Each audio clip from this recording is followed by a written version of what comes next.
Hi, it's me Afsal from English pro.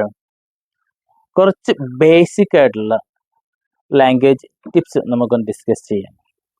ഒന്ന് രണ്ട് കാര്യങ്ങൾ. ഓക്കെ, ഒന്ന്, ഞാൻ എല്ലാ ദിവസവും പല്ല് തേക്കാറുണ്ട്. വളരെ ഈസിയാണ്, നിങ്ങൾക്ക് അറിയാവുന്ന ഒരു ബേസിക് ആയിട്ടുള്ള ഇംഗ്ലീഷാണ്. I brush my teeth. അവിടെ എല്ലാം ഉള്ള പ്രശ്നം. അതേപോലെ ഞാൻ എല്ലാ ദിവസവും ചായ കുടിക്കാറുണ്ട്. അത് നിങ്ങൾക്ക് അറിയാവുന്ന വളരെ ബേസിക് ആയിട്ടൊരു ഏരിയ ആണ്. I drink tea every day. നമ്മൾ ഇതിനെ പല രീതിയിൽ, ഈ രണ്ട് സെന്റൻസിനെ നമ്മൾ പല രീതിയിൽ ഒന്ന് കണക്ട് ചെയ്ത് നോക്കാം. ഞാൻ എല്ലാ ദിവസവും ചായ കുടിക്കാറുണ്ട്, ഐ ഡ്രിങ്ക് ടീ. ഞാൻ എല്ലാ ദിവസവും പല്ല് തേക്കാറുണ്ട്, ഐ ബ്രഷ് മൈ ടീത്ത്. ഈ രണ്ട് സെന്റൻസ് ഒന്ന് കമ്പൈൻ ചെയ്യാം. എങ്ങനെയൊക്കെ കമ്പൈൻ ചെയ്യാം? ഒന്ന് നമുക്ക് പറയാം, പല്ല് തേച്ചതിന് ശേഷം ഞാൻ ചായ കുടിക്കാറുണ്ട്. ഇതെങ്ങനെ പറയാം?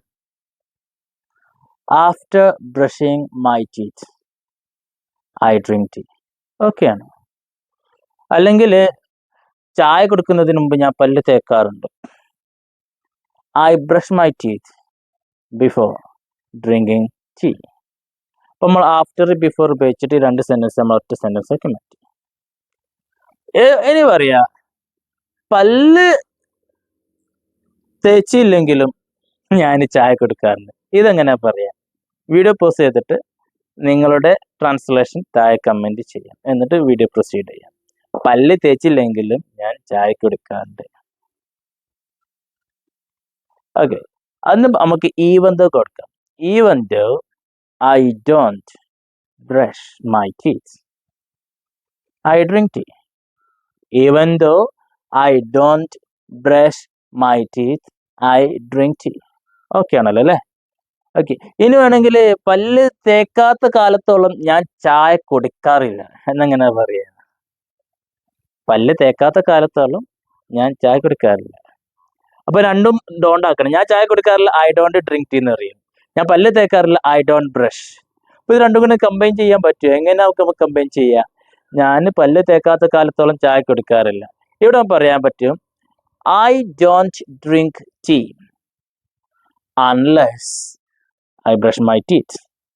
അൺലെസ് എന്ന് പറഞ്ഞാൽ വരെ എന്ന് അർത്ഥം. നെഗറ്റീവ് സെൻസിലാണ് ഈ അൺലെസ് ഉപയോഗിക്കുക. ചെയ്യാത്ത കാലത്തോളം വരെ, ചെയ്യാത്ത കാലത്തോളം വരെ, ആ രീതിയിലാണ് പറയാം. Unless I brush my teeth I don't drink tea. അല്ലെങ്കിൽ I don't drink tea unless I brush my teeth. Okay, ഇനി നമുക്ക് പറയാം, ഞാൻ പല്ല് തേക്കുമ്പോൾ എൻ്റെ സഹോദരൻ ചായ കുടിക്കാറുണ്ട്. എൻ്റെ സഹോദരൻ ചായ കൊടുക്കാറുണ്ടെന്ന് എങ്ങനെ പറയാ? ഞാൻ ചായ കൊടുക്കാറുണ്ട്, ഐ ഡ്രിങ്ക് ടീ എന്ന് പറയും. എൻ്റെ സഹോദരൻ ചായ കൊടുക്കാറുണ്ട് എങ്ങനെ പറയാ? ഹി ഡ്രിങ്ക് ടീ എന്നല്ല പറയാ. ഹി ആവുമ്പോൾ സിംഗുലർ ആകുമ്പോൾ എസ് വേണം. ഓക്കെ, നമ്മുടെ ഓൺലൈൻ സെഷനിൽ ഡീറ്റെയിൽ ആയിട്ട് കാര്യങ്ങൾ ഡിസ്കസ് ചെയ്യുന്നുണ്ട് കേട്ടോ. നമ്മളുടെ കോഴ്സുകളിൽ നമ്മളെ 48 ഡേയ്സ് നീണ്ടു നിൽക്കുന്ന ഓൺലൈൻ കോഴ്സ് ഉണ്ട്, വീഡിയോ കോഴ്സ് ഉണ്ട്. ഡീറ്റെയിൽ ആയിട്ട് എസ് കാര്യങ്ങളൊക്കെ ഡിസ്കസ് ചെയ്യുന്നുണ്ട്. ഓക്കെ, അപ്പൊ അവൻ ചായ കുടിക്കുമ്പോൾ ഞാൻ പല്ല് തേക്കാറുണ്ട്, അല്ലെങ്കിൽ ഞാൻ പല്ല് തേക്കുമ്പോൾ അവൻ ചായ കുടിക്കാറുണ്ട്. When I brush my teeth, അവിടെ വെന്ന് കൊടുത്ത ആ വെന്നിന്റെ അർത്ഥം അപ്പോൾ എന്നാണ് ഇവിടെ അർത്ഥം വരുന്നത്. When I brush my teeth he drinks tea. Okay, അല്ലെങ്കിൽ അവൻ പല്ല് തേക്കുമ്പോൾ, അവൻ ചായ കുടിക്കുമ്പോൾ ഞാൻ പല്ല് തേക്കാറ്, തിരിച്ചുവിടാ. Okay, I brush my teeth when my brother drinks tea. I brush my teeth when my brother drinks tea. ഈ വെന്നിനെ മാറ്റിയിട്ട് നമുക്ക് അവിടെ വൈലും കൊടുക്കാം. WHILE, അപ്പോൾ എന്നർത്ഥം. While I brush my teeth my brother drinks tea. എൻ്റെ ബ്രദർ ചായ കുടിക്കാറുണ്ട്. ഓക്കെ, സോ ഇങ്ങനെ നമുക്ക് രണ്ട് സെന്റൻസിനെ വ്യത്യസ്തങ്ങളായ രീതിയിൽ നമുക്ക് അതിന്റെ വ്യത്യസ്ത ആംഗിൾ ിലൂടെ നമുക്ക് എന്ത് ചെയ്യാൻ പറ്റും? രണ്ട് സെന്റൻസ് നമുക്ക് കണക്ട് ചെയ്യാൻ പറ്റും. അപ്പൊ ഇതുവരെ പറഞ്ഞ ഒന്ന് റിവൈസ് ചെയ്ത് നോക്കും. ഏതൊക്കെ ഓർത്ത് നോക്കൂ. ഞാൻ ചായ കൊടുക്കാറുണ്ട്, ഐ ഡ്രിങ്ക് ടീ. ഞാൻ പല്ല് തേക്കാറുണ്ട്, I brush my teeth. After brushing my teeth I drink tea. I brush my teeth before drinking tea. Okay, so even though I don't brush my teeth I drink tea. Okay, I don't drink tea unless I brush my teeth. Okay, uh, when I brush my teeth my brother drinks tea. അല്ലെങ്കിൽ when my brother drinks tea I brush my teeth. അവിടെ while കൊടുക്കാം. While I brush my teeth my brother drinks tea. While my brother drinks tea I brush my teeth. Okay, ഇത്ര സാധനങ്ങളാണ് ഞാൻ connect ചെയ്തത്. ഇതിനെ നമ്മൾ ഇങ്ങനെ കണക്ട് ചെയ്യുന്നതിന് നമുക്ക് ഇംഗ്ലീഷിലെ നെക്സ്റ്റ് സിമ്പിൾ സെൻറ്റൻസ് മാറിയിട്ട് നമുക്ക് കോമ്പൗണ്ട് സെൻറ്റൻസ് ഉണ്ട്, കോംപ്ലക്സ് സെൻറ്റൻസ്. മെയിനായിട്ട് നമ്മൾ കോംപ്ലക്സ് സെൻറ്റൻസ് ആണ് ഇതിൽ നമ്മൾ ഡിസ്കസ് ചെയ്തത്. കോമ്പൗണ്ട് സെൻറ്റൻസുകളുണ്ട്, വ്യത്യസ്ത സെൻറ്റൻസ് പാറ്റേണുകളുണ്ട്.